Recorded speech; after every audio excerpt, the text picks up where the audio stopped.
Olá, aluno! Olá, aluna! Sejam muito bem-vindos. Essa é a disciplina de Teorias da História. Eu sou o professor Igor Guedes Ramos. A gente está começando agora a nossa segunda teleaula, a História como Ciência. Como você viu nas aulas anteriores, a história é, digamos, um conhecimento muito antigo. E ele foi feito de diversas formas diferentes. Tá? Lá, quando começou com Homero, por exemplo, com a Ilíada e a Odisseia, era muito envolvido com a mitologia, com o processo histórico era explicado a partir da magia, vamos dizer assim, de elementos sobrenaturais. Heródoto, já de forma diferente, utilizava os testemunhos para explicar o processo histórico, né? E depois a gente vai ter o Império Romano, a Idade Média, e as formas de produção de história vão se transformando. Esse é o conteúdo que a gente discute nessa disciplina, na disciplina de Teorias da História. As formas como em cada época a história foi pensada, a história foi vista e como ela foi produzida.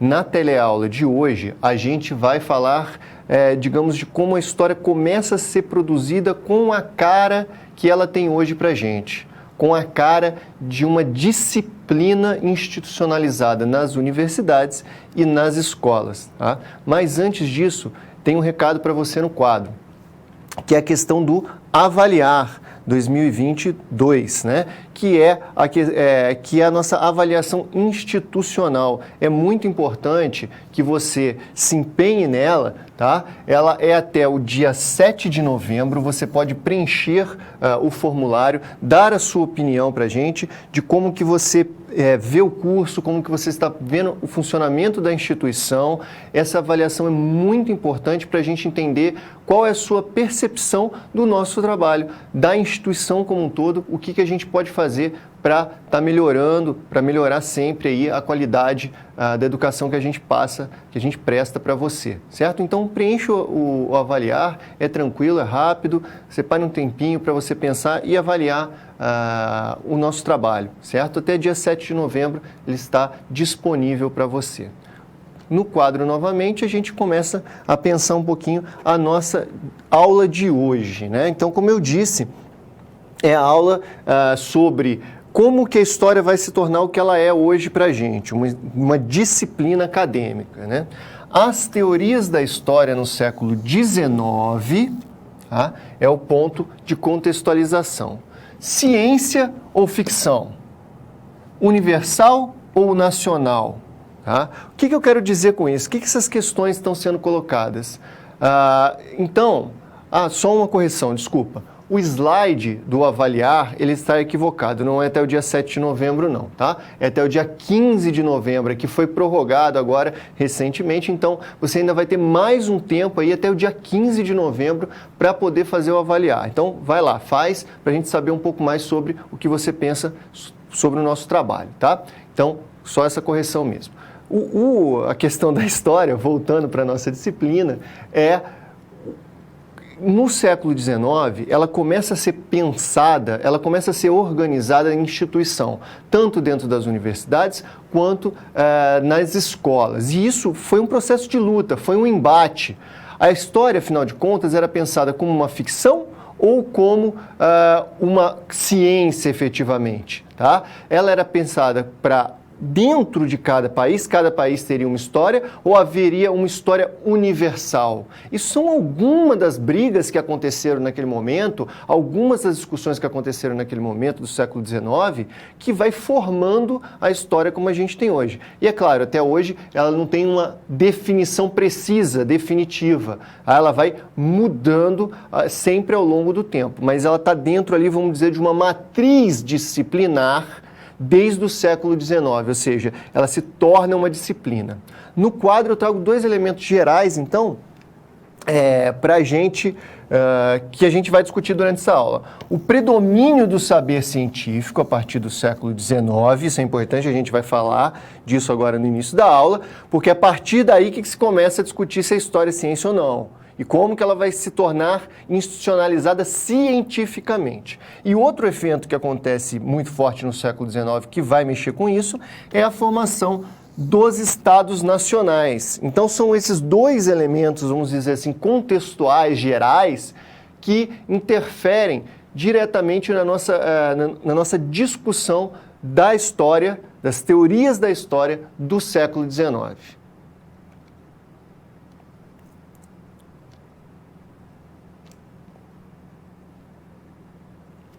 Paradigmas científicos. Certamente você já ouviu esse termo, né? Paradigma científico. O que é um paradigma científico? Paradigma, de forma bem breve, eu vou explicar no detalhe para você os vários pontos que a gente pode juntar de um paradigma, é uma forma de se produzir um conhecimento, é o método, são as ideias que orientam a produção de um determinado conhecimento, o jeito de fazer, tá? É que é compartilhado por um grupo de cientistas em uma determinada época. Então, você vai ter um paradigma positivista. Tá? O paradigma positivista é um jeito de se produzir história de uma determinada época compartilhado por um grupo de cientistas. Tá? Isso seria a ideia geral de um paradigma. Vamos dar uma olhada no quadro para discutir alguns pontos disso, do paradigma, tá?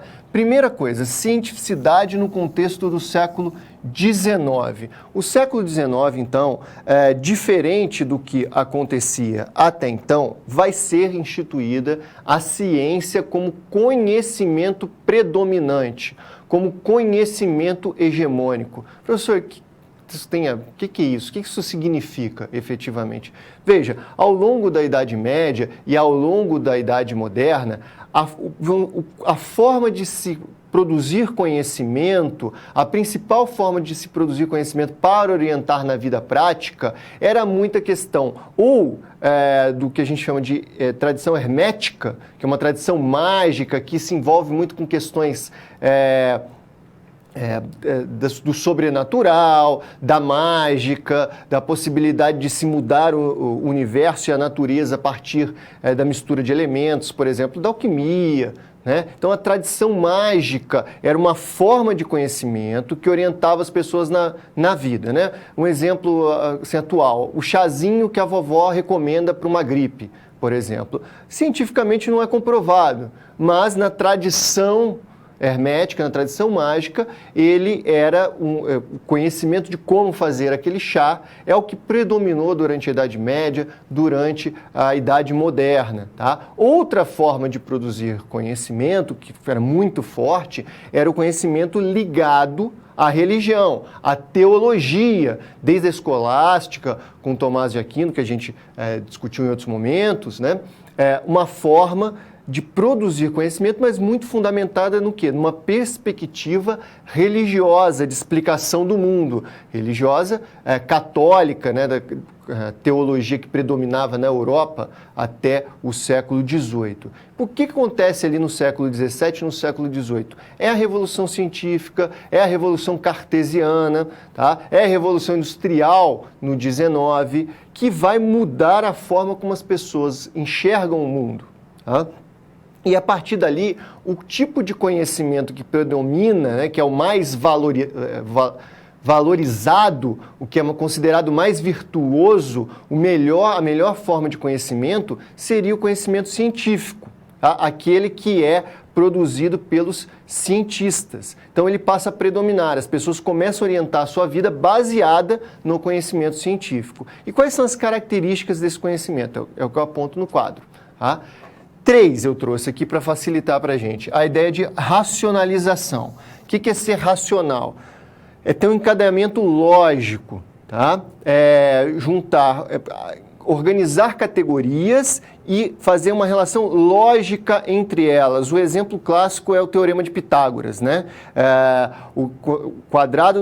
A soma do quadrado dos catetos é igual ao quadrado da hipotenusa. Então você tem os catetos ali como categorias, tem uma relação entre eles, uma relação lógica que vai ser igual a um outro resultado, que é o quadrado da hipotenusa, certo? Então a racionalização é isso, é ter um encadeamento lógico. Você verificar, olha, isso aqui não tem lógica, não funciona. Tá? Isso é dos elementos fundamentais do pensamento científico, desde Descartes, por exemplo. Depois a gente vai ter o empirismo. O que é o empirismo? Outra característica desse conhecimento científico é provar empiricamente, ver os dados na natureza, ver como a natureza funciona, tá? Para entender como é que ela funciona. Então, eu não imagino a partir do sobrenatural, por exemplo, eu não imagino a partir de um texto religioso antigo. Não, eu tenho que ver como a natureza funciona para produzir conhecimento a partir dali, tá? O que eu posso pegar, digamos assim, no empírico, no dado. E o último elemento é a experimentação. O que eu quero dizer com a experimentação? Depois de eu verificar como a natureza funciona, criar uma explicação racional, por exemplo, o Teorema de Pitágoras, né? Eu vou experimentar, eu vou testar para ver se aquilo ali funciona ou não, tá? Para saber se que eu planejei pelo Teorema de Pitágoras pode ser aplicado a qualquer outro triângulo, se funciona em outros triângulos, percebe? Então, isso é o básico ali do pensamento científico que predomina no século XIX. A gente já tem um problema aqui, claro, né? Que é o seguinte, olha, se a ciência funciona assim, a história, por exemplo, não dá para ter todos os dados empíricos, porque a gente não volta no passado para ver esse passado. E a gente também não consegue experimentar para testar, né? Então a história já fica ali com um passinho para fora do que era considerado científico, tá? Mas, além disso, tem a questão da institucionalização também, tá? Conforme eu aponto no quadro, o que a gente tem? O processo de institucionalização do saber historiográfico ou de qualquer saber, tá? O que eu preciso fazer para a história se tornar uma disciplina acadêmica e uma disciplina escolar? Primeira ideia que a gente tem é a questão do historiador profissional. É um grupo de pessoas que é treinado e fica focado a só fazer isso, tá? Ou seja, produzir história, a ensinar história. Esse grupo de historiadores, eles vão formar o quê? Uma comunidade científica. O que é uma comunidade científica? É um grupo de pessoas que debatem entre si. Essa comunidade pode compartilhar o mesmo paradigma, o mesmo jeito de fazer história, por exemplo, todos serem positivistas. Ou pode ter rachas dentro dessa comunidade, vários paradigmas operando ao mesmo tempo. Positivista, marxista, historicista, certo? E na história isso é muito mais comum do que em outras, nas ciências ditas duras, né? Na física, por exemplo. Essa comunidade científica estabelece um sistema normativo. O que é um sistema normativo? Exatamente esse jeito de se fazer história, um jeito específico, ou mais de um pelo menos, mas tem que ter... vai ter as regras para produzir, também vai ter as regras para entrar nesse corpo aqui de historiadores, para participar dessa comunidade. Você não pode chegar, agora eu sou historiador. Não, você tem que estudar, tá? Se preparar, dominar os métodos. Tá? Às vezes você tem que ter um título de doutor, por exemplo, atualmente, para fazer parte, vamos dizer, da grande comunidade científica de historiador, né? Então tem um sistema normativo que organiza essa institucionalização. Finalmente, há instituições de história, em geral, as universidades, os museus, ou seja, os lugares onde as pessoas trabalham, os historiadores trabalham, aquele grupo de historiadores voltando, fechando o círculo, né? Então, a institucionalização do saber historiográfico depende desses elementos. Ter um grupo de historiadores, ter um sistema, uma comunidade científica normatizada e lugares onde esse conhecimento é produzido, onde essas pessoas são formadas. E isso surge forte no século XIX, e aí ali eles vão brigar para mostrar que a história é ciência, é junto esse processo de mostrar que a história é ciência e criar essa institucionalização. No quadro, eu aponto os 3 grandes paradigmas do século XIX, que a gente tem que ver com calma. O positivismo, o historicismo e o materialismo, ou o marxismo, tá? Professor, existem outras formas de fazer história no século XIX, que aparecem dentro das universidades? Sim, existem. Esses são os principais, tá? Os que têm mais destaque, vamos dizer também os que mais refletem no trabalho do historiador brasileiro atualmente, tá? Então, esse processo de fazer a história se tornar uma disciplina das universidades, fazer a história se tornar uma disciplina na escola e provar que ela é científica, é um processo unido que ocorre no século XIX.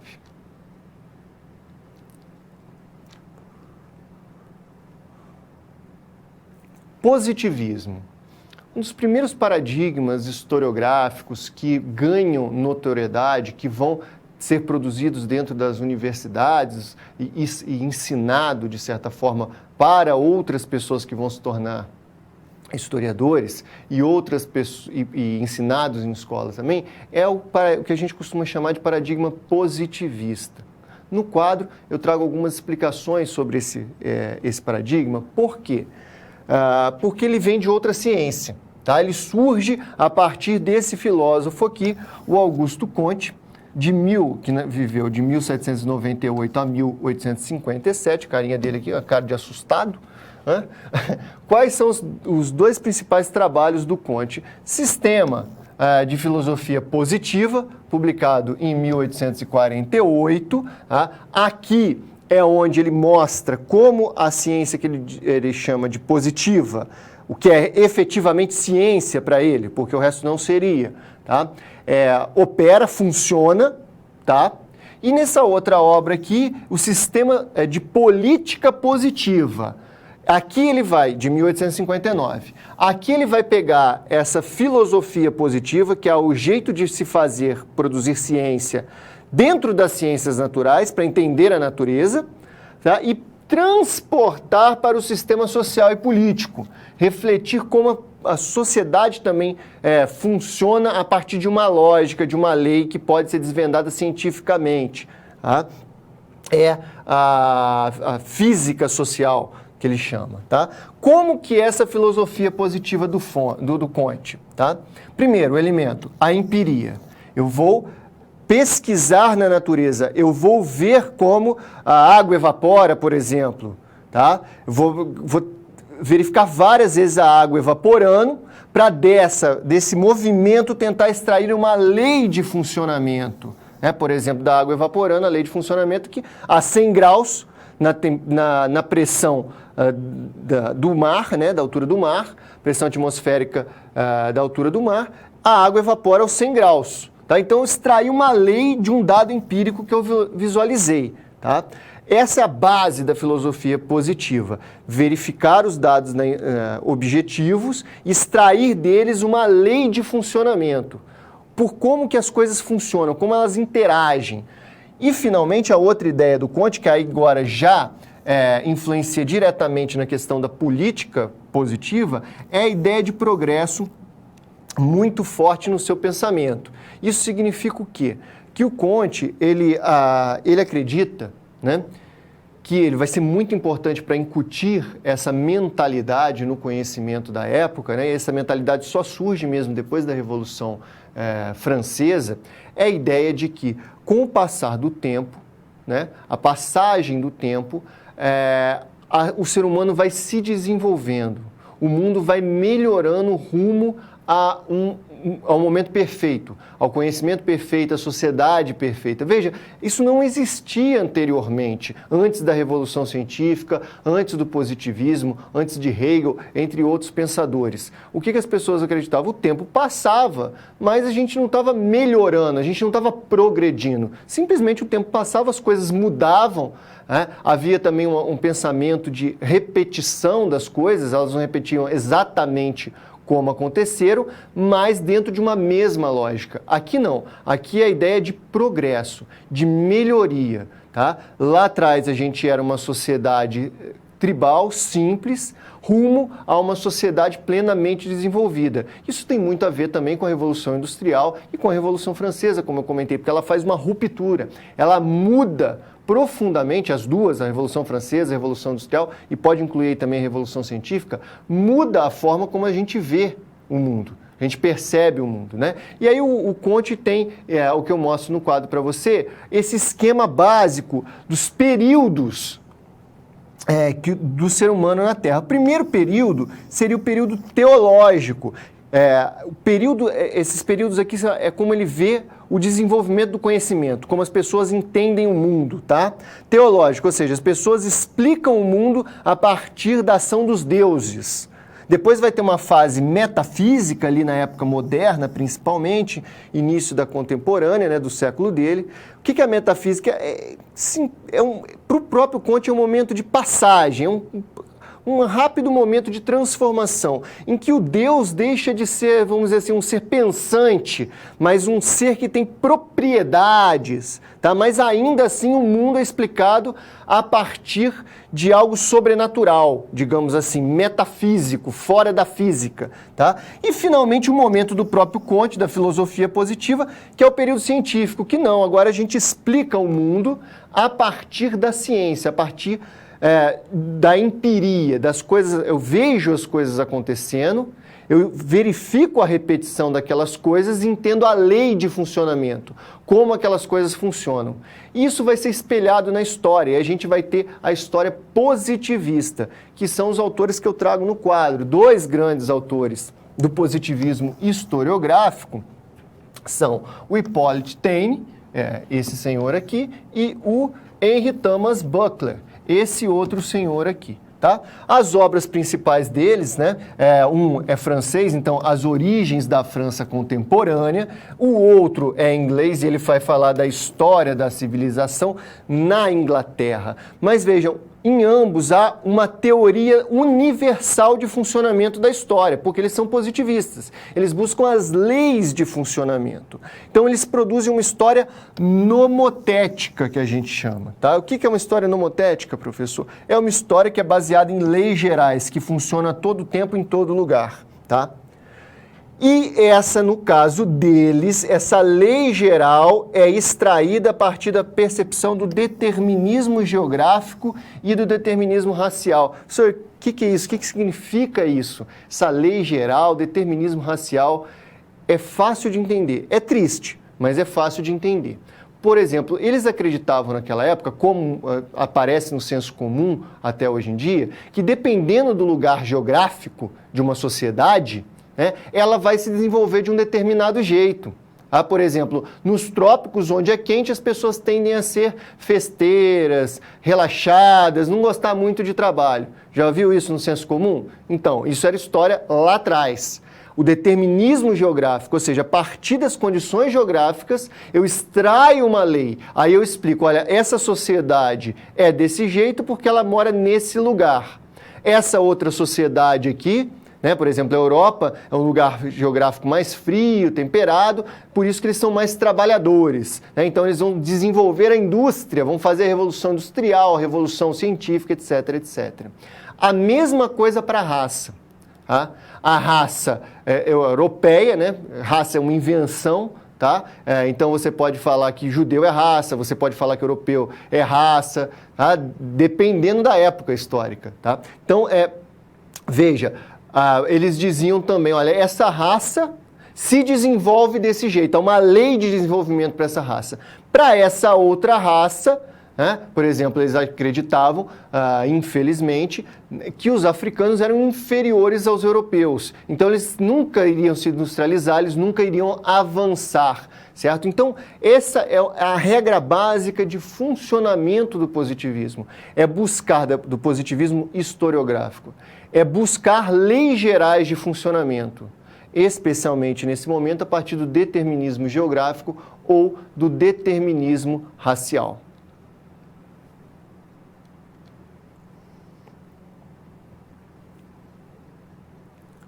Historicismo. No século XIX, então, a gente tem três grandes paradigmas, não só eles, mas são os três grandes paradigmas, ou seja, os três grandes teorias da história, jeitos de se produzir história, no século XIX, o positivismo, o historicismo e o materialismo ou marxismo, certo? O historicismo aqui é muito importante a gente ter muita atenção, porque geralmente ele é misturado com o positivismo. E não é bem assim. Eu trago esse ponto no quadro, essa tentativa de explicação disso, primeiro contextualizando o próprio historicismo. Qual que é o contexto do historicismo? Por que ele surge? Porque esse jeito de fazer explicar história vai surgir no século XIX. Primeiro ponto, por causa da formação dos Estados Nacionais, tá? Diferente do que às vezes a gente pode imaginar, né, que o Brasil sempre existiu desde a descoberta, que a Alemanha sempre existiu, né, desde que acabou o Império Romano, a Itália, a França, etc. Não. O Estado-nação, a ideia de que haveria um povo que dominava um território e que tinha uma história muito longa, esse território, esse povo, fosse sempre o mesmo povo, foi tudo inventado no século XIX. A ideia de Estado-nação, tá? A Europa, ela estava, principalmente a Alemanha, Itália, era toda fragmentada em vários territórios, com povos diferentes, sob domínio de pessoas diferentes. Tá? E foi no século XIX que a Itália se tornou Itália, que a Alemanha vai se tornar a Alemanha. Ao longo do século XX, com a Primeira e Segunda Guerra, isso ainda vai sofrer algumas transformações. O Império Austro-Húngaro, por exemplo, cai na Primeira Guerra Mundial. Então, a ideia dos Estados-nações que a gente olha para a Europa e vê hoje, ela foi uma invenção do século XIX. O próprio Brasil, como a gente pensa hoje, foi uma invenção do século XIX. Tá? E para fazer essa invenção, você precisa da história. Você precisa contar uma história comum para um povo. Quem é o povo brasileiro? É aquele povo que foi a mistura do índio com o africano, com o europeu, que começa a se formar lá no descobrimento do Brasil, ganha um salto quando ocorre a independência, aí ali sim vai começar a se formar o brasileiro mesmo. Então tem que se contar uma história para ajudar a formação do Estado Nacional, para ajudar a criar uma identidade nacional. Por isso que a formação dos Estados Nacionais está sempre amarrada à ideia de historicismo, que vai ajudar, a história praticada como historicismo, que vai ajudar a criar essa identidade. Outro elemento forte nesse momento é a ideia da relação entre Estado e indivíduo. É o surgimento de uma nova soberania. A soberania moderna é a soberania do rei. O rei é dono de uma terra. O rei tem os seus súditos. Tá? O rei, a partir da Revolução Francesa, principalmente, ela é um marco, mas não é só ela, a soberania já não vai ser mais, vamos dizer, do rei. A soberania é do povo que mora ali. Tá? Então, novamente, ele precisa de uma história em comum. Ele precisa ter uma identidade própria, aquele povo da França, por exemplo. Agora não é mais o rei que manda naquele território que tem súditos. Agora é o povo francês que manda naquele território e se autogoverna, vamos dizer assim. Tá? E aí isso você precisa de uma história para criar essa identidade também. O outro elemento nesse contexto é o nacionalismo, que é o que eu acabei de identificar para você, essa identidade nacional, o povo francês. E ele vai estar, nesse momento, muito ligado à guerra. Até hoje ainda tem isso no senso comum, né? Um povo só se forma com a guerra, só fazendo guerra. Dizem que o Brasil é fraquinho porque nunca teve uma grande guerra. Teve várias revoltas aqui dentro, teve guerras durante a independência e também nós tivemos a Guerra do Paraguai. Tá? Mas não é por causa disso que um povo se forma, mas nessa época, nesse momento, estava associado esse nacionalismo, essa identidade nacional à guerra. E a história contava essa formação dos povos a partir das guerras que eles travavam, a partir de uma identidade comum. Tá? Então, tudo isso, esse contexto vai refletir no jeito de fazer história. E agora não vai mais demandar uma história universal, mas uma história para cada país especificamente. Não tem mais uma lei histórica operando, mas tem uma lei para cada, tem um jeito de contar a história para cada povo. E aí aqui acontece aquela confusão terminológica que eu comentei. Os historicistas e os metódicos são a mesma coisa. Você basicamente pode chamar iguais. Historicistas e metódicos, certo? Agora, os positivistas, não. Os positivistas são aqueles que acreditam numa lei de funcionamento da história. O historicismo ou o metódico, tanto faz como você chama, eles não acreditam nisso. O que eles acreditam? Eu trago aqui as características, então, dos historicistas, tá? Primeiro, objetividade e singularidade dos fatos. Eles acreditam que olhando os documentos eu consigo ver o que aconteceu, exatamente o que aconteceu. E cada coisa que acontece é singular. Ela não vai se repetir. Ela não tem uma lei fazendo aquela coisa acontecer. É só uma relação de acontecer algo que cria uma causa, que é uma causa que cria uma consequência, que cria uma nova causa, que cria uma nova consequência, certo? Então não há uma lei de funcionamento da história para os historicistas, e é por isso que eles são diferentes dos positivistas, tá? O documento é muito importante para eles, tá? E esse documento, para saber o que aconteceu, os fatos que aconteceram, normalmente eles dão preferência para quê? O documento escrito, oficial, que expressa exatamente os fatos, perfeitamente como os fatos acontecem. Eles também acreditam que eles são capazes de serem absolutamente neutros. A neutralidade do sujeito. Eu, como historiador, sou capaz de olhar os documentos do passado e reproduzir a história tal como ela aconteceu, né? E aí eles têm os métodos deles. A heurística, que é simplesmente a separação do documento, a crítica externa ao documento, que é para saber de onde ele veio, quem o produziu, né, para ver se ele é original de uma determinada época, e depois o outro método é a crítica interna, que é interpretar esse documento, tá? Tirar dele o que exatamente aconteceu, tal como aconteceu. E esse historicismo ele é baseado em que preocupação principal? Político e militar, os grandes nomes da história. Por quê? Eles focam, o aspecto que eles focam é esse, porque eles estão tentando ajudar a construir a França como Estado nacional, o povo francês, ou o Brasil, tá? Como povo brasileiro, como Estado nacional brasileiro. Então o foco é nessa ideia política, de como esses estados vão se formando, e a guerra é muito importante nesse processo de formação dos estados na cabeça dessas pessoas. No quadro, eu trago alguns exemplos desses pensadores, o Barthold Niebuhr, Leopold von Ranke, que é o grande alemão, o grande nome do historicismo, e depois dois franceses muito importantes que fazem textos metodológicos, o Charles Victor Langlois e o Charles Seignobu. Aqui a gente tem o Niebuhr, aqui a gente tem o Ranke, o Langlois e o Seignobu. São grandes pensadores historicistas do século XIX, né? Então, que pensam a história dessa forma, com a neutralidade do sujeito, com a recuperação dos fatos a partir dos documentos. São os elementos principais dessa metodologia.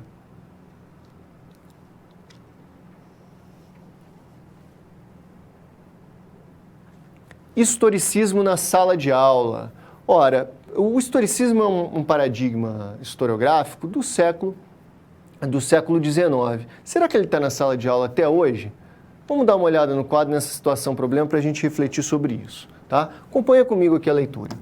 Os historicistas foram fundamentais para o estabelecimento da história como disciplina, tá? História disciplina. Por quê? Foram eles que ajudaram a criar as academias de história. Aqui no Brasil, o IHGB, por exemplo, estudo o Instituto Histórico Geográfico Brasileiro, que tem tanto pensadores historicistas quanto pensadores positivistas também, tem influência nesses dois paradigmas teóricos, digamos assim, tá?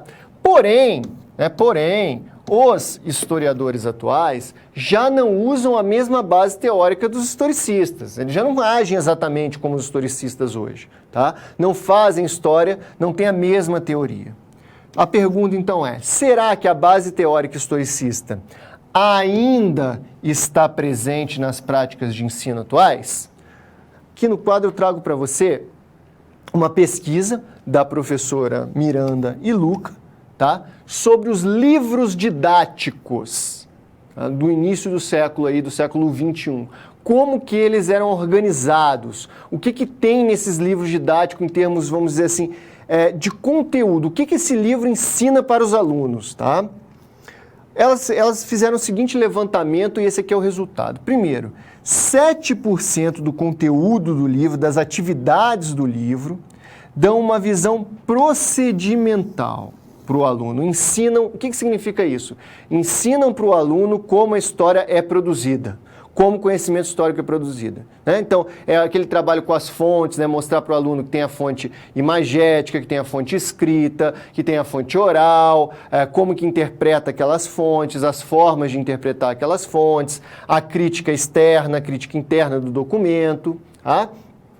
Então, tem só 7%. Nos livros, em geral, nos livros didáticos que elas pesquisaram, 7% ensinam o aluno isso aqui. Tá? Depois tem a visão global, 24% do livro. O que é essa visão global? É análise. Tá? É verificar como as coisas se relacionam uma coisa com a outra. Por exemplo, a estrutura econômica se relaciona com a política, como a cultura se relaciona com a economia e com a política. Tá? É uma perspectiva mais analítica, que olha o mundo como um todo, vê como um país se relaciona com outro, mas principalmente como as estruturas se relacionam. E a maior parte, a parte esmagadora, é a narrativa acontecimental, ou seja, é uma narrativa de causa e consequência muito parecida com a dos historicistas, tá? Que destaca principalmente o que? A memorização, o aluno decorar as datas e os fatos, ainda é muito forte pelo levantamento delas, tá? E é baseado em fonte escrita secundária. O que significa isso? Os livros até o início do século, né, eles narravam um texto e praticamente os alunos não viam as fontes históricas propriamente ditas, eles mesmos não analisavam as fontes históricas, certo? Então, dessa forma, vamos dizer, era mais aquela narrativa ainda historicista, né, de contar exatamente o que aconteceu, tal como aconteceu, de uma forma narrativa mais simples, mais sintética, para o aluno simplesmente decorar. Tá? Então, assim, a gente traz a resposta no quadro para essa questão. Há ainda o impacto do historicismo, pelo menos nos livros didáticos, até o início do nosso século aí, as práticas baseadas na teoria historicista da história ainda predominam nos livros didáticos e nas salas de aula. Ou seja, falta uma análise maior, falta ensinar para os alunos como o conhecimento histórico é produzido, as diversas formas de produzir esse conhecimento histórico, fazer mais análise do que simplesmente contar o que aconteceu e pedir para que ele memorize. Certo? Então, essa é uma questão para a gente avançar ainda mais ao longo das nossas carreiras. No quadro, o nosso momento de interação. Você conhece alguma prática de ensino ou pesquisa historicista? Qual? Você teve algum contato já com algum livro didático, com um jeito de explicar a história no colégio, por exemplo? Se deparou com isso? Como que você vê essa prática no ensino ou na pesquisa de história? Pensa um pouquinho e eu já volto.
Voltamos.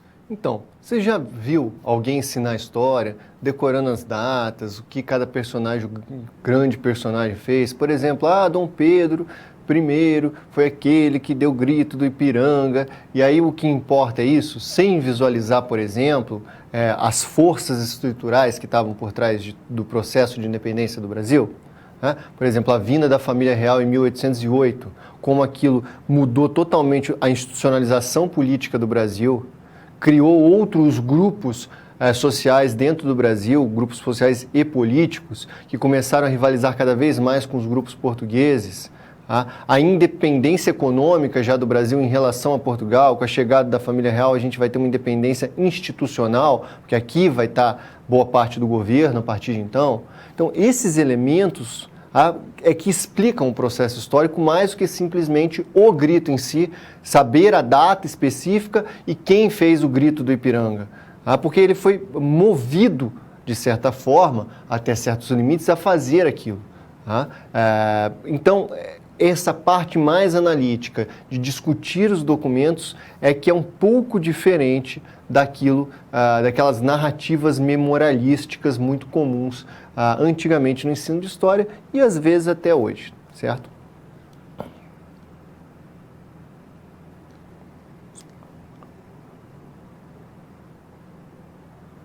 Desdobramentos do historicismo. O historicismo, então, foi um dos paradigmas mais importantes do século XIX, paradigmas teóricos da historiografia, da produção histórica. Ele vai estar muito baseado na ideia de que a gente tem que recuperar a história tal como ela aconteceu, os fatos eles não se repetem, não há uma lei de acontecimento, não há lei de funcionamento dos fatos, simplesmente acontece uma coisa que causa uma consequência, que aí tem outra causa, outra consequência, um processo contínuo. Cada povo vai ter sua própria história, porque os fatos não se repetem, não há uma lei de funcionamento das coisas. O historiador é capaz de ser completamente neutro, ler os documentos oficiais do Estado, porque esse é que contém a história de verdade, e a partir dali reproduzir a história tal como ela aconteceu. Bom, mas os historicistas, eles próprios, por exemplo, o Leopold von Ranke, não era tão, assim, vamos dizer, simplista. E posteriormente, principalmente no final do século XIX, vários outros historicistas, que a gente vai chamar de historicismo radical, vão surgir. E vão começar a perceber que, peraí, não é bem assim, eu não posso ser completamente neutro, e as coisas não acontecem só de uma determinada forma. Essa questão que eu trago no quadro para você, para a gente discutir a partir de uma fala do próprio Leopold von Ranke, que uma citação dele, todavia, permanece sempre a exigência de encarar o todo de um ponto de vista isento. Até aqui está a ideia dele estar afirmando, olha, há a possibilidade de neutralidade do historiador. Aliás, é também o que de algum modo buscamos. Então, ou seja, nós buscamos ser neutros, nós buscamos olhar a história, o todo, a partir independente das várias perspectivas que você vai encontrar nos documentos, nós tentamos ser completamente neutros, a partir dos nossos próprios interesses políticos, nós vamos buscar ser neutros, nós vamos buscar ser isentos. Aí ele completa, da diversidade das percepções isoladas, isso aqui é importante, ou seja, ele percebe que há várias percepções ao longo da história, nos documentos do passado, dessas percepções isoladas, irá surgir naturalmente e espontaneamente uma noção de unidade. Repare, ele não é tão ingênuo, ele sabe que é difícil ser isento, ele sabe que existem várias perspectivas no documento histórico, mas ele acredita que naturalmente que nós conseguimos ser isentos e naturalmente a partir daquelas vários discursos que você encontra nos documentos vai emergir uma única explicação, o fato tal como ele aconteceu. mas essas ideias estão ali presentes. E aí é que o historicismo radical vai começar a tentar ver isso de uma outra forma, que é o ponto que eu trago no quadro. Tá? O que é esse historicismo radical? Ele vai, em primeiro lugar, recusar o positivismo. O que é recusar o positivismo? Aquela ideia de leis da história. Assim como o historicismo, do Leopoldo von Ranke, do Niebuhr, do Langlois e do Seignobus, franceses, muito importantes, ele também vai recusar o positivismo. Não existem leis históricas. Os fatos não acontecem de acordo com uma lei como, por exemplo, a lei da gravidade nas ciências naturais, as leis da física, evaporação, condensação da água e tal. Não há uma lei que faz a história funcionar, como queriam os positivistas. Segundo ponto do historicismo radical, o relativismo, a recusa da neutralidade. Ou seja, a ideia que não é possível o historiador ser completamente neutro. Ele sempre vai colocar os seus interesses políticos, a sua perspectiva ética, as suas preocupações em relação à sociedade vão estar de alguma forma espelhadas no trabalho dele. Isso é normal, é natural, por isso que precisaria ter várias interpretações, vários historiadores para discutirem o documento. Tá? Isso começa a ser até bem-vindo, porque aí o que significa isso? Quando você coloca a tua preocupação no documento, na produção do texto, do conhecimento historiográfico, do texto histórico, significa que aquele texto serve para alguma coisa na atualidade do historiador, ou seja, para resolver os problemas da sociedade daquele historiador. Tá? Então, o relativismo vai ser sempre relativo ao sujeito, aquele que produz o conhecimento. Tá? Porém, isso não significa que ele vai ser completamente subjetivo. Não, porque os historicistas, mesmo os radicais, acreditam no trabalho com o documento, que é o outro ponto que eu trago no quadro para você. Tá? O trabalho metódico com o documento. O que significa isso? Eles, tal como os historicistas, que você vai encontrar nos livros de metodologia lá do Langlois e do Seignobus, principalmente, eles acreditam naquela ideia de crítica, de heurística, de levantamentos de documentos, tá? Crítica externa, verificar se o documento foi feito, uma determinada carta do Pedro I para o pai dele, né? Foi feita por ele mesmo? Foi feita nessa época? É a original? Ou seja, catalogar, fazer a crítica externa, verificar a originalidade, catalogar, dizer o que é, quem foi que fez, quando foi produzida, né? Então, a crítica externa. E também a crítica interna, a interpretação daquele documento para descobrir, agora não mais, aí que está a diferença, não mais o fato tal como ele aconteceu, mas para compreender as diversas perspectivas de um mesmo fato, os vários significados que cada grupo de indivíduos dá a um determinado fato. Esse é o outro ponto do historicismo radical que eu chamo atenção no quadro, tá? Que é o quê? Uma hermenêutica. O que é hermenêutica? É o procedimento de interpretação dos textos buscando significados diversos que pode ter ali, tá?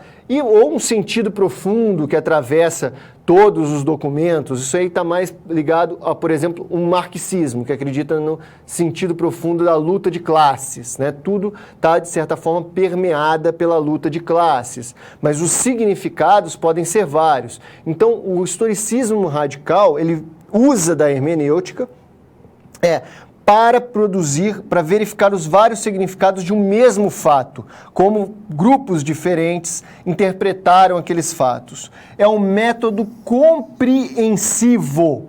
E aqui é novamente uma distinção em relação às ciências naturais, a história criando uma outra forma de fazer ciência. Eu não explico, eu não demonstro as leis de funcionamento das coisas, eu compreendo. Eu entendo porque alguém agiu de determinada forma.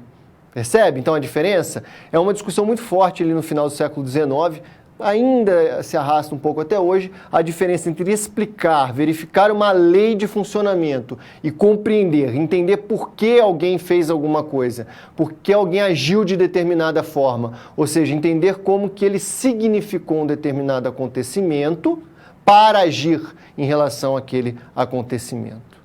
No quadro, eu trago alguns exemplos desse historicismo, né? A gente tem muito antigo esse senhor aqui, o Johann Martin Claudenius, tá? O Gustav Droysen, aqui, o Dilthey, aqui é um dos mais famosos aí desse historicismo já no século, né? Os dois, o Droysen e o Dilthey, no século XIX, ou seja, eles vão continuar com esse trabalho metódico com os documentos, mas eles vão incorporar essa ideia relativista. Tanto o sujeito cria perspectivas sobre o passado, quanto o próprio passado tem vários grupos ali criando significados distintos sobre o mesmo fato. O fato não é cru, digamos assim, ele não pode ser totalmente reproduzido numa única perspectiva, num único sentido. Tá? Isso para os historicistas radicais.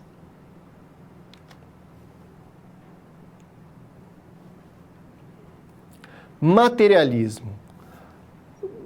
Dentro das universidades, dentro da escola, o principal paradigma teórico, né, como a gente está denominando, do século XIX, foi o historicismo e o positivismo. Mas principalmente as várias formas de produzir historicismo. Por quê? O historicismo radical ou mais clássico, digamos assim, né? Porque ele ajudava demais a construir a identidade nacional de cada povo, né, da França, do Brasil, da Alemanha, e ser ensinado para a criança desde pequeno como que era a história do seu povo ajuda a criar uma identidade nacional, formar os estados nacionais como a gente conhece hoje. Mas há também o materialismo histórico ou o marxismo muito forte nesse período, que não acredita necessariamente numa lei de funcionamento da história e nem opera como os historicistas sem, vamos dizer, um sentido para a história. Tá? Ele tem, no marxismo, não tem exatamente leis de funcionamento da história, mas você percebe um sentido para a história. Que sentido é esse? Vamos com calma, vamos dar uma olhada no Marx, falar um pouquinho do Marx antes, né? O Karl Marx, o senhor barbudo, bastante conhecido, né? Nasceu em 1818, faleceu em 1883, ou seja, viveu em pleno século XIX, né, que no ambiente da Segunda Revolução industrial, muito preocupado com a dinâmica econômica, dialogando fortemente com a economia clássica, né, principalmente com Davi Ricardo, mas com Adam Smith também. Eu separei 4 obras dele que eu recomendo que você leia, tá, antes de fazer grandes comentários sobre o Karl Marx, para entender exatamente o que ele está falando. O primeiro texto, A Ideologia Alemã, de 1846, é um livro, ou seja, de um momento mais jovem do Marx, digamos assim. Na Ideologia Alemã, para os historiadores ele é interessante porque ele mostra ali, na primeira parte, principalmente a discussão com Feuerbach, um neo-hegeliano, ele mostra como que o Marx vê o desenvolvimento da história, o processo histórico, tá? O Manifesto Comunista já é um texto que você não deve identificar nem como um texto filosófico, propriamente dito, um texto histórico ou econômico. É um manifesto, é um panfleto político, mas ali sim, mesmo assim ele está incorporado ali as ideias de história, as ideias de economia do Marx, mas tem que ser visto como um texto político, um manifesto, efetivamente. A obra de caráter mais econômico, para você entender como que o Marx vê a economia, é o Capital. Não tem jeito. São 3 volumes complexos, mas é fundamental, senão você não consegue entender a visão do que é como que o Marx vê a economia, como ele vê o funcionamento da economia, que vai ser a base de todas as outras discussões dele e já é o livro mais maduro dele. Agora, o 18 do Brumário, de Luiz Bonaparte, eu considero até, de certa forma, obrigatório para um historiador, porque ali é, vamos dizer, a aplicação uma das mais maduras do Marx do método dele, do método histórico dele, num trabalho histórico, efetivamente. Ele mostrando a luta de classes, o combate ali na França do Luiz Bonaparte, né, o sobrinho do Napoleão, querendo tomar o poder, formando um novo império, e ele mostra como ocorre o processo histórico ali. Então, é um livro histórico, efetivamente, é um texto histórico, efetivamente, aplicando o método do Marx. O Capital também tem elementos históricos, óbvio, mas é uma discussão econômica muito forte. É a base do pensamento dele. Professor, mas o que isso traz para a gente? Quais são os elementos principais agora, né, para a gente entender nesse momento? É o que eu trago no quadro Primeira Característica, né? Que é a materialidade e o empirismo muito forte no marxismo. Por isso que um termo mais utilizado é materialismo histórico dialético. Por quê? Vamos dar uma lida nesse trecho aqui da ideologia alemã, tá? Essa citação, para eu explicar essa materialidade, esse empirismo para você. Como que ele era importante para se produzir ciência naquela época e até hoje, tá?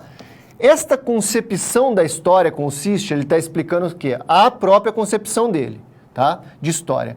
Em expor o processo real da produção, partindo, para tanto, da produção material da vida imediata. Ou seja, ele quer explicar a história real, como ela acontece, a partir de como os seres humanos produzem a sua vida materialmente. Tá? Como eles produzem os seus viveres, o que eles precisam para viver. Essa seria a base da explicação histórica para o Marx. Esta concepção, diferente da idealista, e aqui ele está criticando os hegelianos, os neo-hegelianos, tá? Que vê a história a partir das ideias, tá? Como se a história se movimentasse a partir das ideias dos homens. Ele fala, não, ela se movimenta a partir da vida material, como a gente produz os nossos viveres, tá?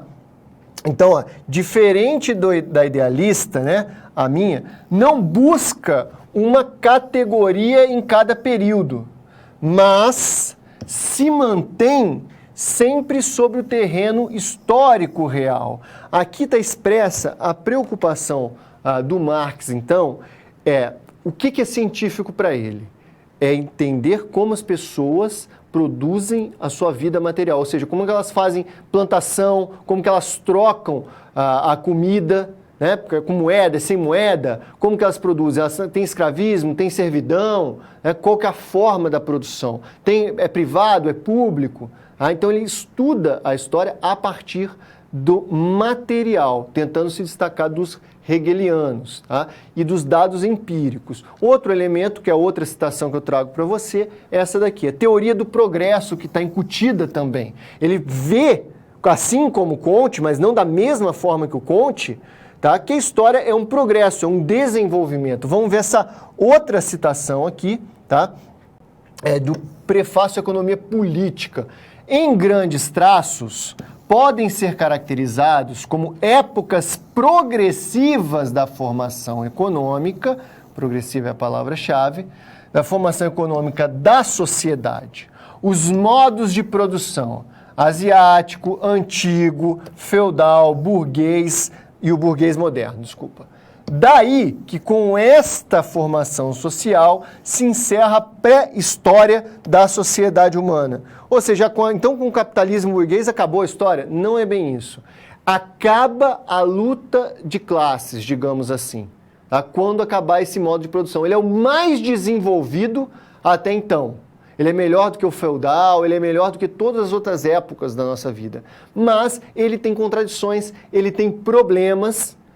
E por isso que ele vai acabar cedo ou tarde se transformando pela ação humana, se os seres humanos agirem para transformar ele.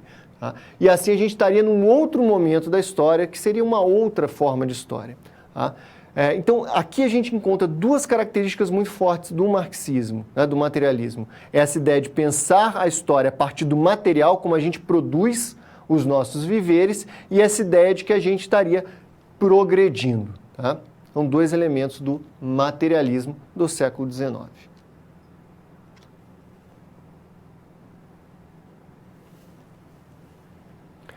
Matriz disciplinar. Bom, o século XIX ele foi muito frutífero em institucionalizar a história, ou seja, criar historiadores profissionais, ou seja, pessoas que são focadas em produzir história, criar uma comunidade científica, ou seja, grupos de historiadores que dialogam entre si, que discutem, que brigam entre si, produzindo conhecimento histórico. Tá? Esse processo é todo ele normatizado, tem regras para ser historiador, tem regras para fazer o trabalho de historiador, isso vai se ampliando cada vez mais. Hoje, por exemplo, você tem que fazer, inclusive com a profissionalização da história no Brasil, você pode escrever um livro de história, mas para ser um historiador você tem todo um procedimento. Tá? Então, há toda uma normatização de como fazer história. Você tem que provar o que você está falando, por exemplo. E isso cria as instituições, as universidades, os institutos de pesquisa, os museus, tá? Isso é tudo organizado ali. Aqui, então, a gente tem a institucionalização da história, tanto acadêmica, para produzir conhecimento histórico, para formar professores, quanto lá na escola, para formar cidadãos, para produzir conhecimento histórico também. Se faz isso na escola. E produzir cidadãos que são capazes de pensar historicamente. Então a história está bem institucionalizada. O que alguns pensadores querem mostrar, e é o que a gente está discutindo aqui como matriz disciplinar, é que há, sim, na história, vamos dizer, um núcleo básico, uma teoria básica que explica como a história funciona, independente dos vários paradigmas, tá? Independente se é positivista, historicista, marxista, tem tudo isso, mas há algo que engloba tudo isso, que é o que o John Heisen, que eu trago no quadro para você, chama de matriz disciplinar da história. John Heisen é esse alemão, ele ficou muito popular no Brasil ali na primeira década na primeira década do século XXI, né, até 2010, ainda é bastante famoso, principalmente nos trabalhos de história da educação, é muito importante, mas na teoria da história também. John Heisen, ele é vivo até hoje, né, nasceu em 1938. 3 obras dele são traduzidas aqui para o Brasil. Eu recomendo que você procure, se tiver interesse, dê uma olhada nelas, são legais, são interessantes. Razão Histórica, Reconstrução do Passado e História Viva. Aqui ele explica essa ideia dele de matriz disciplinar, de como ele pensa, como ele entende o funcionamento da história, como ele vê,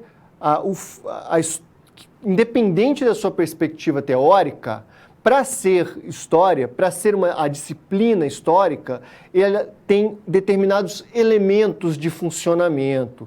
Tá? E ali cabem várias perspectivas. E aí eu tenho um esqueminha no quadro para a gente discutir isso daí. Em primeiro lugar, a gente tem que fazer essa repartição aqui, olha, desse esqueminha. Aqui para baixo seriam os elementos da sociedade, ok? Cada sociedade tem uma relação com os historiadores, os interesses e as funções, eu já explico. Aqui esses outros 3 elementos que estão em cima fazem parte, vamos dizer assim, da institucionalização, tá? Ou seja, são os elementos que o historiador aplica. Vou explicar cada um deles para ficar mais fácil. Interesses. O Heisen diz o seguinte, que cada sociedade tem suas próprias preocupações, seus próprios interesses. Digamos que lá no século XVII, uma preocupação muito comum das pessoas eram as guerras religiosas, era a segurança, porque na Europa, claro, né, vivia em guerra o tempo todo e havia a guerra religiosa dos protestantes, das várias vertentes protestantes, contra o catolicismo. Então a preocupação das pessoas daquela sociedade era entender essas guerras religiosas, tá? Hoje em dia é muito menos esse interesse. Talvez a gente tenha muito mais preocupação com questões econômicas, agora mais recentemente com a história da saúde, das epidemias, né, por causa da epidemia de Covid. Então, cada sociedade tem determinados interesses e coloca esses interesses para os historiadores profissionais, digamos assim. Esses historiadores vão trabalhar a partir desses 3 elementos aqui, tá? Vão tentar resolver esses problemas, esses interesses da sociedade a partir desses 3 elementos. Primeiro, as ideias orientadoras. Pegando lá, o positivismo, por exemplo, tem como ideia orientadora a noção de lei de funcionamento da história. Então, uma lei que faz a história funcionar. Os marxistas, por exemplo, usam a ideia de luta de classes. Então, o sentido que atravessa toda a história. Os historicistas acham que cada fato é independente, é singular, e há uma sequência de causa e consequência, causa e consequência. Ideias orientadoras são isso. É a base, vamos chamar assim, base teórica, aquilo que dá um norte geral para a explicação. Né? No caso dos positivistas, as leis. No caso dos marxistas, o sentido da luta de classes, os historicistas, a causa e consequência dos atos. Tá? Aí, a partir dessa ideia orientadora, a gente tem um método, né, conforme eu aponto no quadro. Os métodos que o historiador usa. O Riesen faz a distinção entre os métodos processuais, que é, digamos assim, a heurística, a crítica externa, né? Ou seja, levantar os dados, verificar os documentos. Essa é a crítica, o método procedimental, e tem o método substantivo, que é a interpretação. Como que o historiador interpreta aquilo, se ele busca significados, se ele busca uma sequência de acontecimentos, né? A interpretação propriamente dita, a crítica interna. Então ele parte de ideias orientadoras, né?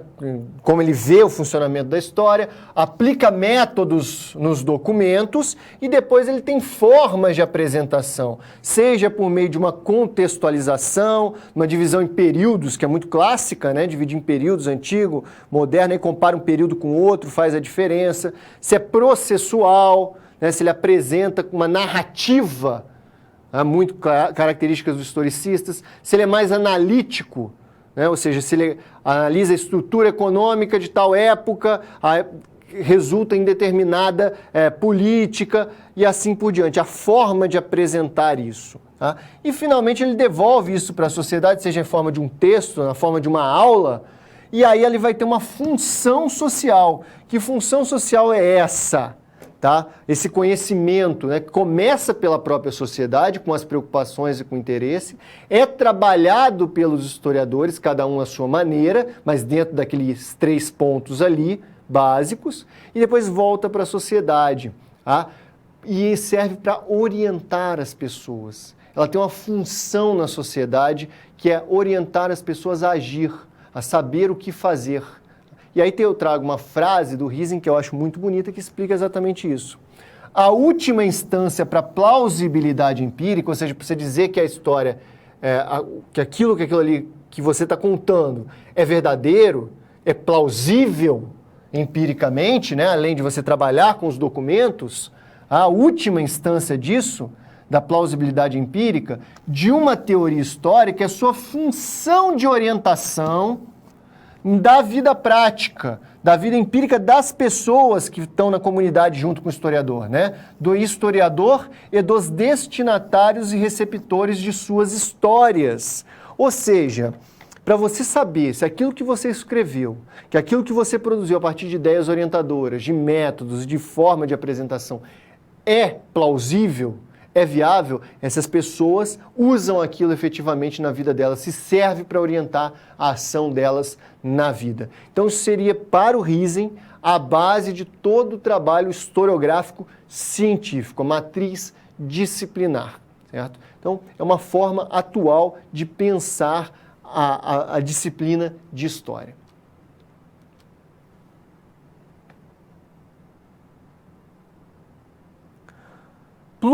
Pluralidade teórica na sala de aula. Então, há várias formas de você pensar a história, ensinar na sala de aula, do ensino básico, do ensino médio, né? Como que o aluno pode ver a história. No quadro, eu trago uma situação, problema que ajuda a gente a pensar isso aí. No ensino de história, quais são as competências desejadas pelas teorias da história do século XIX? Né? Vamos comparar um pouco o século XIX com hoje. O que eles queriam no século XIX? Tá? É possível superar ou complementar essas competências com outras pertinentes às teorias da história e à sociedade atual? O que eles queriam ensinar no século XIX e o que eles querem ensinar hoje? Vou trazer um exemplo aqui, olha. uma citação sobre o que se pensava ensinar para o aluno até meados do século XX, que surge lá, no século XIX.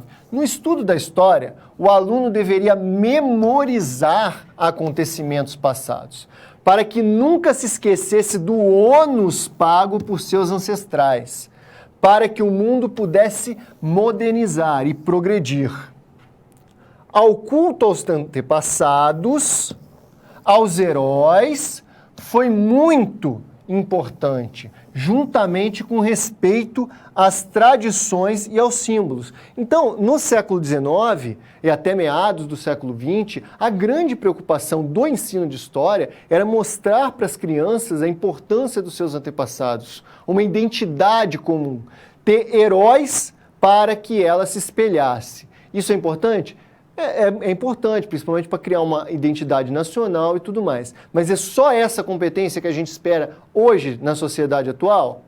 Mais ou menos. Vamos dar uma olhada nesse quadro aqui, que é um quadro clássico que mostra essa competência, né? O grande quadro da independência ou morte. Repare, esse quadro foi produzido pelo Pedro Américo em 1888. Geralmente, nessa história historicista, né, que gosta de lembrar os grandes heróis, ele aparece no momento da explicação da independência, tá? Para mostrar como era magnífico, como que foi bonito esse momento. Só que a gente sabe que ele não foi produzido no momento da independência, não foi produzido em 1822, foi em 1888, quase na proclamação da República já, tá? Muito tempo depois. Hoje em dia, a gente não vê esse quadro tanto naquele momento da independência, ou se está lá no livro didático, ele está já com uma perspectiva analítica. O que é uma perspectiva analítica, professor? O próprio Pedro Américo, quando produziu esse quadro em 88, ele não estava interessado em retratar a independência tal como ela aconteceu, porque ela não aconteceu daquele jeito que está no quadro. A intenção dele era dignificar aquele momento para criar uma identidade nacional. Tem uma carta dele explicando isso, tá? Ou seja, não é um retrato de 22. É um produto de 1888 com o intuito, com o interesse de criar a identidade nacional. Então, repare, essa é uma competência fundamental para o aluno, para um cidadão.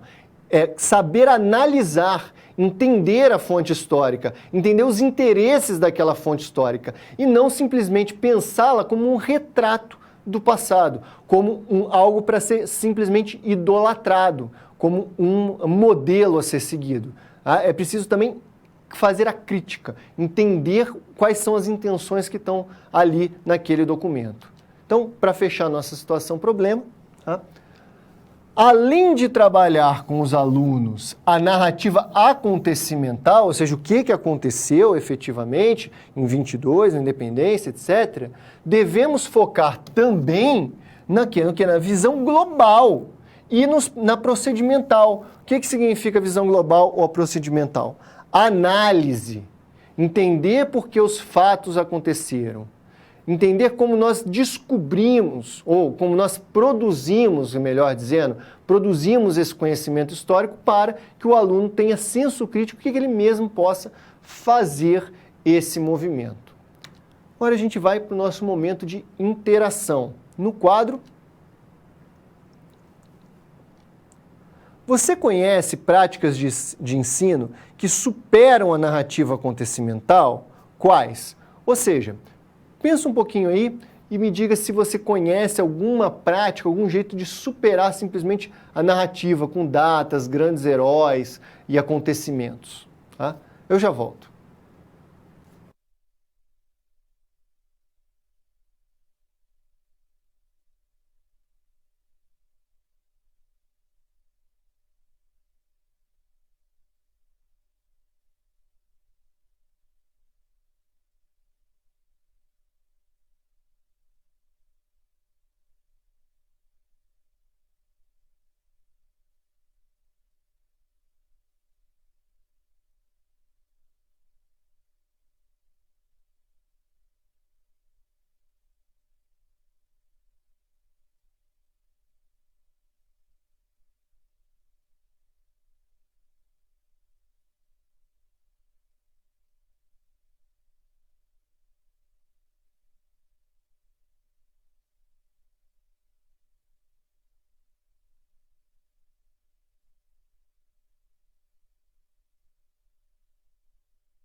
Então, pensou? Você conhece outras formas de explicar a história para além de simplesmente a narrativa acontecimental?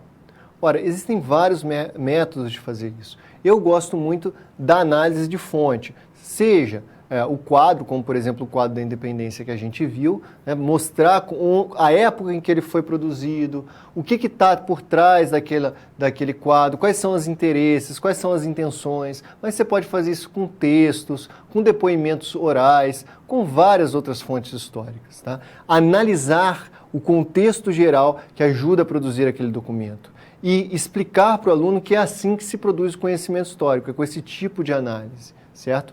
Todos esses elementos são fundamentais e não podem ser simplesmente descartar um ou outro, tá? Mas eles são fundamentais serem trabalhados igualmente, com grande perícia e com rigor, para que uma fonte histórica não seja, por exemplo, o quadro do Grito do Ipiranga, seja simplesmente descartado como um retrato, ou melhor, seja explicado como um retrato da independência, porque não foi, e nem quando ele foi produzido tinha essa intenção de retratar tal como aconteceu. Então, para a gente amarrar a nossa aula de hoje, recapitulando alguns pontos fundamentais aí, a gente discutiu o quê? A formação da história como disciplina científica, que acontece no século XIX. Ela se torna uma disciplina nas universidades para a formação de historiadores e nos institutos também, né? Para formação, para produção do conhecimento, para formação de professores, na escola, para formação do cidadão, principalmente para criar essa identidade nacional. E ela foi fundada, né, essa institucionalização da história como ciência, de uma forma muito específica. Às vezes se aproximando das ciências naturais, como o positivismo, que busca leis de funcionamento, ou se destacando cada vez mais dessa história natural, né, da ciência natural, que busca as leis, né, pelos historicistas, que vem a singularidade, ou pelo historicismo radical, que ainda introduz o relativismo nos fatos históricos, os vários significados de um fato histórico. E temos, finalmente, o materialismo, que também resgata a cientificidade, mas de uma forma um pouco distinta dos positivistas. Ele é muito empírico, analisar os documentos, os dados do passado, verificar, focar em como que o ser humano produziu os seus viveres, né, como ele produz as coisas que ele necessita para viver, mas que também tem ali um sentido, uma ideia de progresso humano que orienta a vida, como tinha, por exemplo, no Comte, tá? Que orienta a vida e a história. Então, esse é o panorama geral do que a gente discutiu na nossa aula de hoje, focar nessas ideias no último ponto a gente falou da matriz disciplinar, né, que todos esses elementos aí são paradigmas teóricos diversos, mas todos eles cabem dentro da matriz disciplinar da história, tá? Porque eles pegam os interesses, as preocupações da sociedade, trabalham esses interesses a partir de ideias orientadoras, de método de análise documental e expõe eles de alguma forma que faça sentido para a gente atualmente. E se isso for servir para orientar na nossa vida prática, fechou o círculo, a gente tem uma história, vamos dizer, efetiva. Nós temos uma história que é plausível empiricamente, como isso na perspectiva do Riesen, certo? Então, a gente encerra agora a nossa aula de hoje. Eu agradeço. Até a próxima.